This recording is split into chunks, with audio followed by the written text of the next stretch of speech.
कर्पूरगौरं करुणावतारं संसारसारं भुजगेन्द्रहारं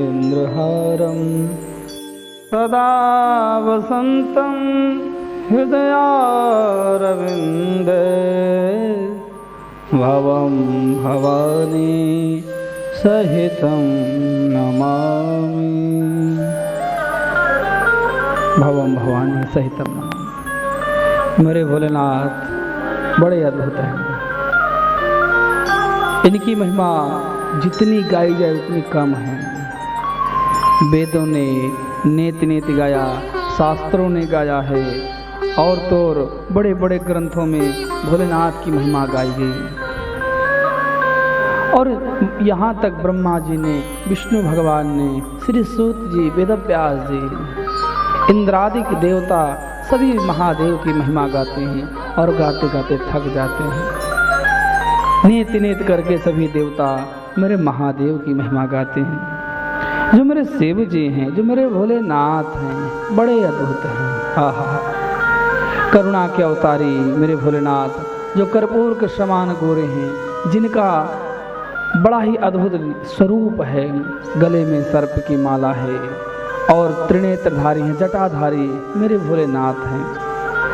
जिस किसी ने इनकी कथा सुनी, जिस किसी ने इनके भजनों को सुना है, इनके मंत्रों का जिसने अध्ययन करा है, वह सभी इस जगत के समस्त सुखों को भोग करके अंत में वैकुंठ हो गए।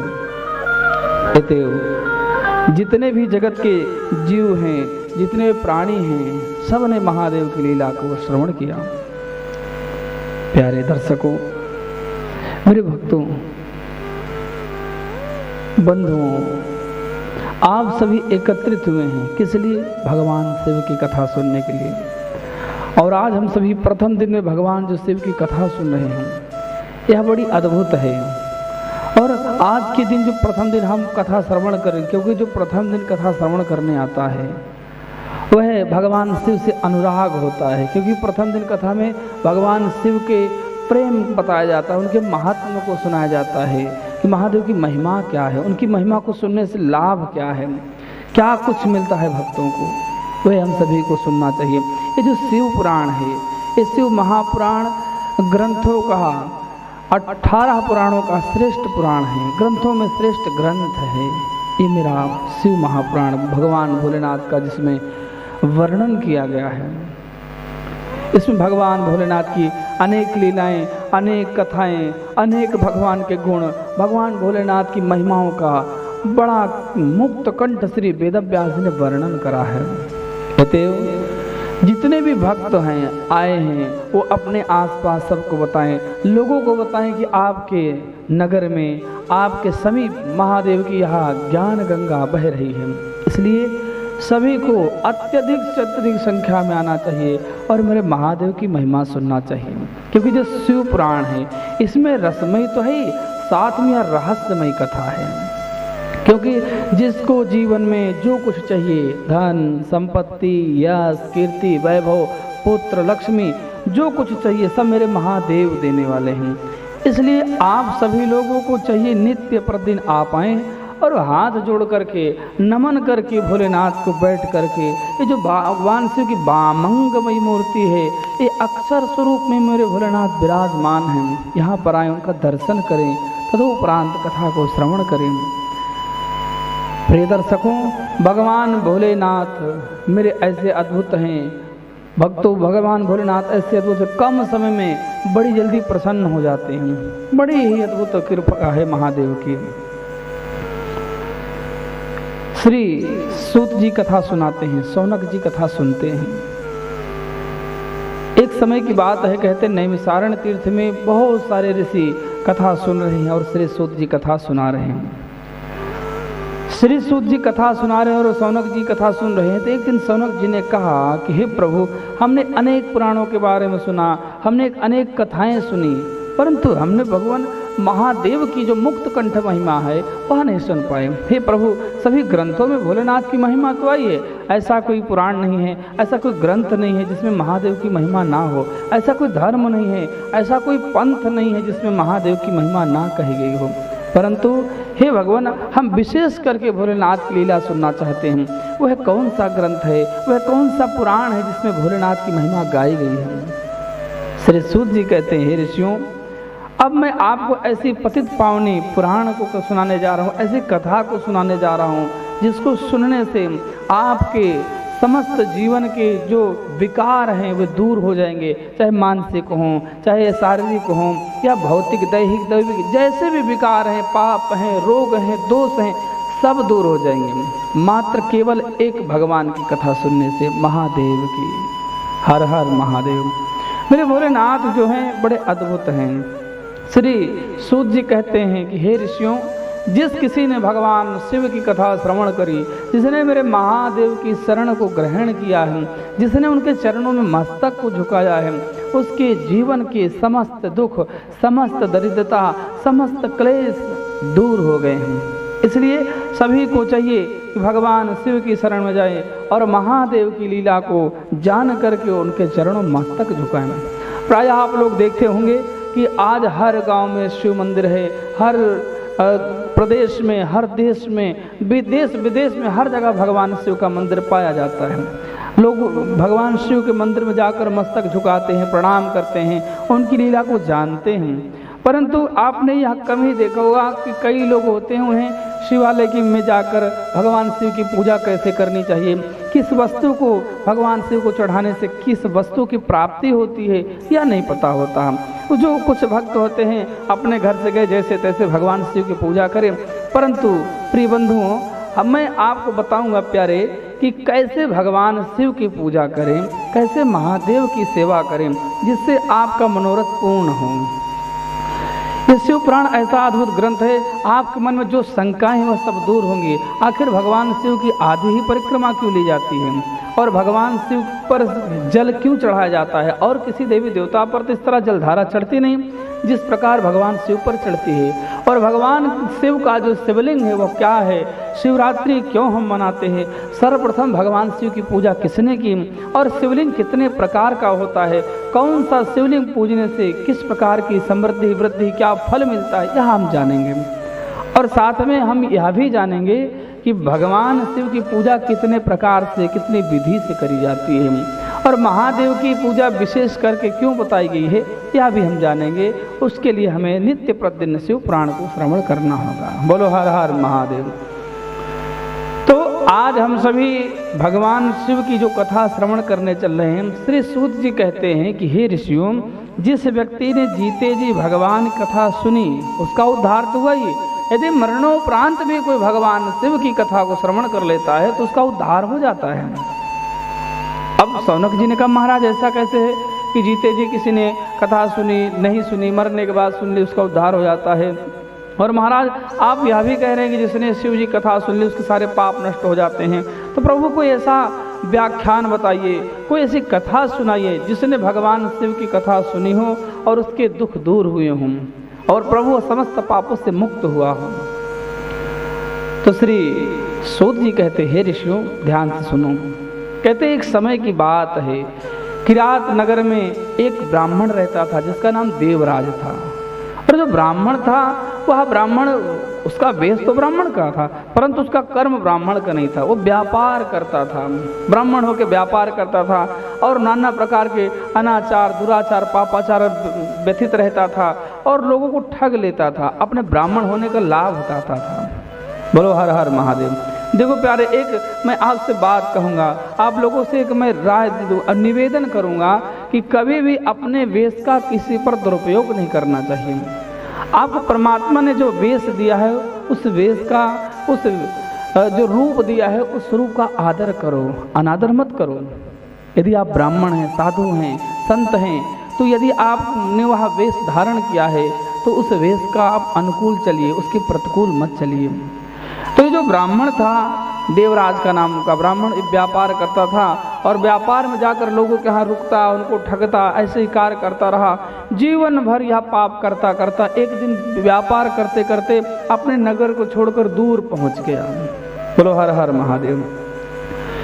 जब यह दूर पहुँचा है तो इसने दूर जा कर के देखा कि वहाँ की जो नगरी है बड़ी अद्भुत नगरी है और उस नगरी में नाना प्रकार के धन संपत्ति वाले लोग रहते हैं, नाना प्रकार के लोग ऐसे हैं जो भगवान शिव की सेवा करते हैं। उस नगरी में खूब भगवान शिव की पूजा होती है, जगह जगह भगवान शिव के मंदिर बने हैं, जगह जगह धर्मशालाएं बनी हैं, जगह जगह मंदिर मंदिर में भगवान शिव की आरती हो रही, घंटा हो रही, नाना प्रकार के इसने वहाँ पर शिव भक्तों को देखा।